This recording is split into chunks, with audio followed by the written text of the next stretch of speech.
We have lots of tales of aliens in connection with water, and even the Amazon is one of the main hotspots for extraterrestrial or UFO activity.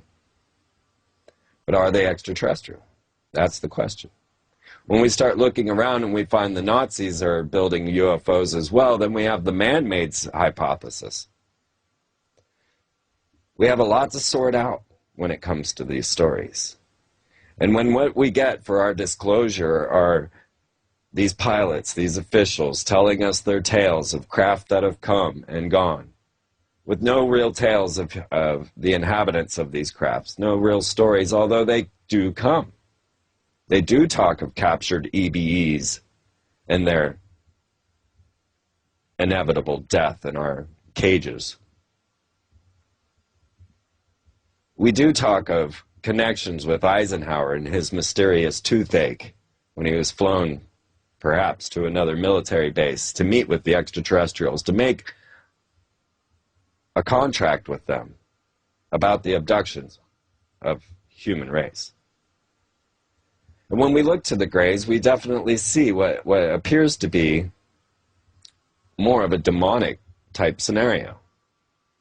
And this would bring us back to the fourth kind. This idea of possession by aliens.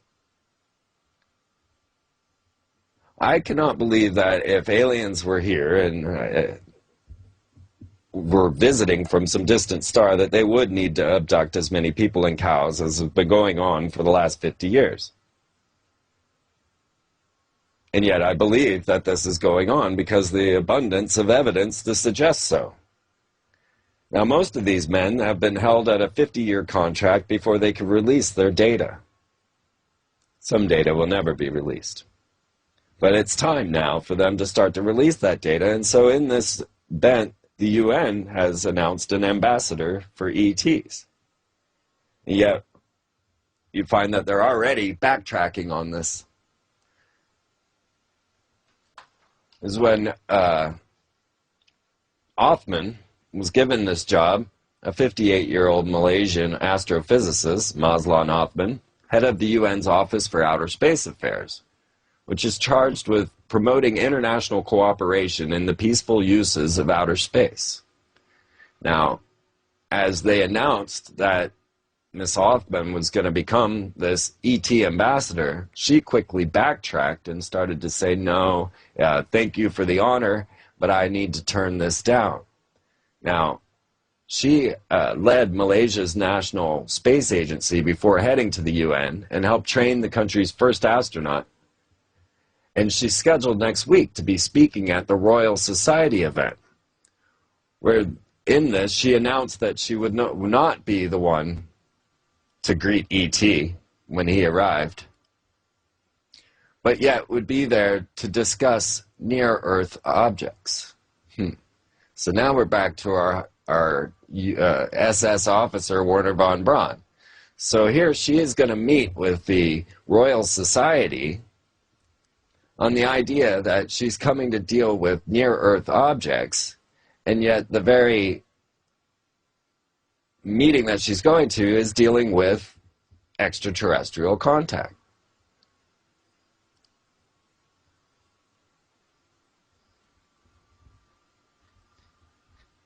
Looking for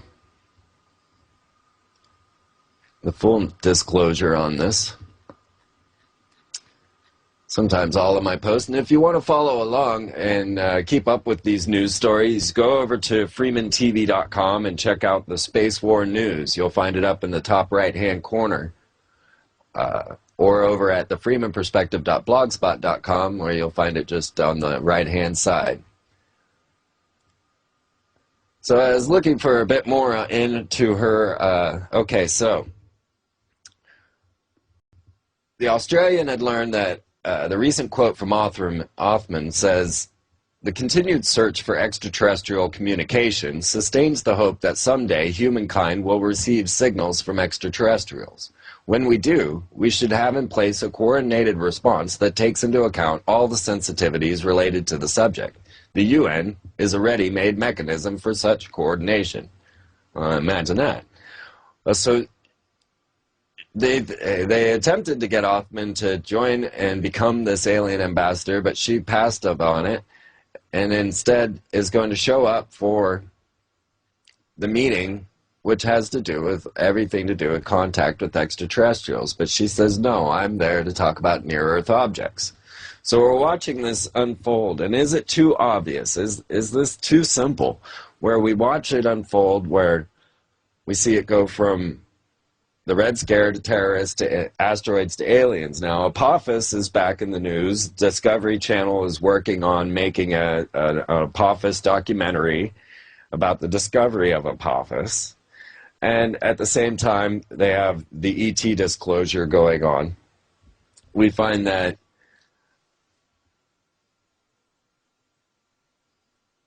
it seems to be just too simple of a script. For me, it's just too simple. But yet, how can we deny what is going on when we start to see all of the news coming out? We have this recent UN with the nukes and UFOs. We have the Funes coming and talking about baptizing ETs. And then NASA getting on board with their Rothschild.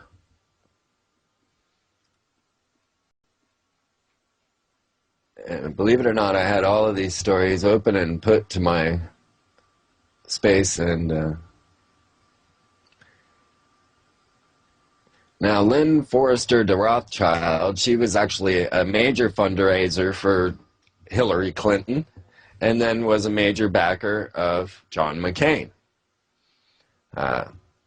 She comes out and is now set up to be discussing the innovations of space and contact with extraterrestrials. So NASA scientists to speak about extraterrestrial life. Dr. Lynn Rothschild, NASA scientist, will present innovations in space discovery. Is there life out there? That'll be on Wednesday at 7 p.m. at the Living Legends Conference. The lecture is open to many distinguished speakers, and Rothschild is an evolutionary biologist, astrobiologist at NASA Ames Research Center, and a professor at Stanford and Brown University. Now, Stanford and the SRI, they've been popping up again and again in the contacts with extra-dimensional beings, or the what is known as the Ennead, the Nine. And now we have this NASA connection with a Rothschild making her way into the ET conference. So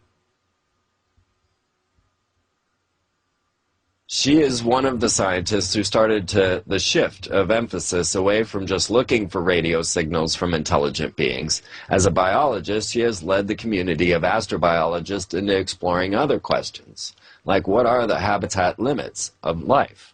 Now, we're finding life all over the universe. We're finding it, well, all over the planet, under ice, under miles of ice, deep down in the ocean. We can find that life can exist in nearly any environment. So what is the most acid, hottest temperature, coldest temperature, driest, least oxygen, most pressure that bacterial cells can stand? We find that this goes deep, deep down, and that we can find life in almost every environment. So it was assumed that the cosmos is brimming with civilizations that would be broadcasting radio signals. We, meaning the humans of planet Earth, have been broadcasting radio signals all over the place. I'm hoping ET picks up this show. I hope they're out there listening. So it's now an interdisciplinary science, the goal of learning about the origins of life and what the conditions that promote it. So NASA on the same end as the Vatican's ET conference, which has just come out and are about to release their results, and hopefully we can watch all of this and catch up on all of the things that are being put out and promoted through the Rothschild, UN, Vatican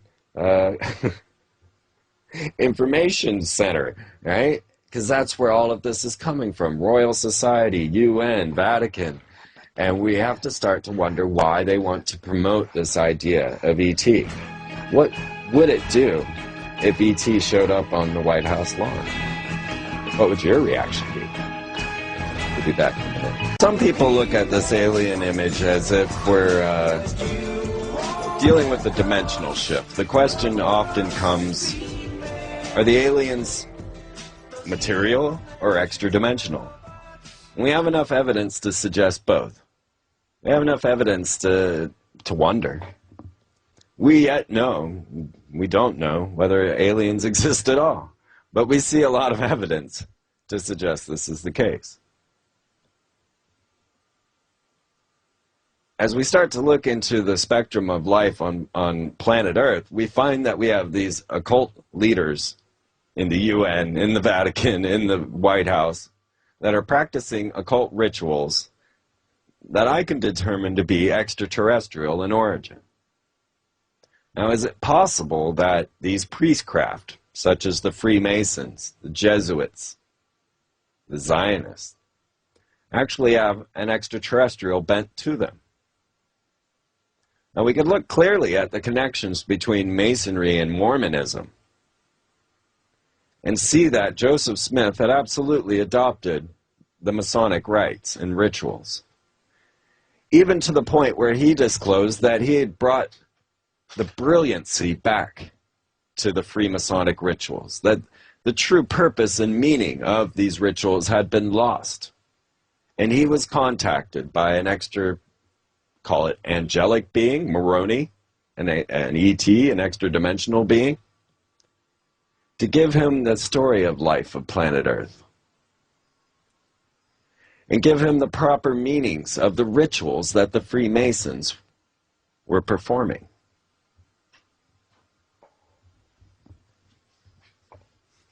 When we look to this story and we find that the Mormons themselves have an extraterrestrial creation myth coming from the planet Kolob, where God lives, and bringing this to planet Earth, we have more to this puzzle than we can imagine. Now we have the story of the Ennead, the nine that are channeled by the elite of the world. And we have the concept of an agenda that seems to be unfolding over millennia. We have tales of extraterrestrials going back to the 14th century and beyond. We have cave paintings of aliens and alien craft. Now, one person, Anthony Kane, is a black American who is a relative of Dr. Martin Luther King. He was a former recipient of the Nobel Peace Prize, just like our president. And he was reported a continuing contactee of a representative of an apparent extraterrestrial hyperdimensional governance authority known as the Council of 12. He delivered a number of specific datelines and predicted developments concerning a dimensional shift which Earth and human consciousness is now undergoing in relationship with the year of 2012. It's believed by Mr. Kane that the dates from December 12th, 2012 to December 21st, 2012 will bring about a split in the dimensional frequencies of planet Earth. That humans with a consciousness anchored in fear will remain in the third dimension, while individuals who are experiencing this consciousness awakening will be putting into another dimension. A similar tale out of the Celestine prophecies and the ideas of synchronicity guiding us to a platform that brings us to another dimension. We have this throughout the tales of our ancient mystics of passing through the veil, going to other dimensions. We have all the ideas of magic, the Enochian magic, contact with angelic beings, extra-dimensional communication. Even Aleister Crowley and his contact with the Was. Now we have Stanley Fulham, and I honestly have not received the full story nor read his 352-page book on the arrival on 1013. Wouldn't that be something? Just a few short days from now, aliens arrive on the lawns of all the capitals of the world. A V scenario coming to life. Now, this seems to be coming from channeled information and, once again, some sort of Ashtar command, if you will.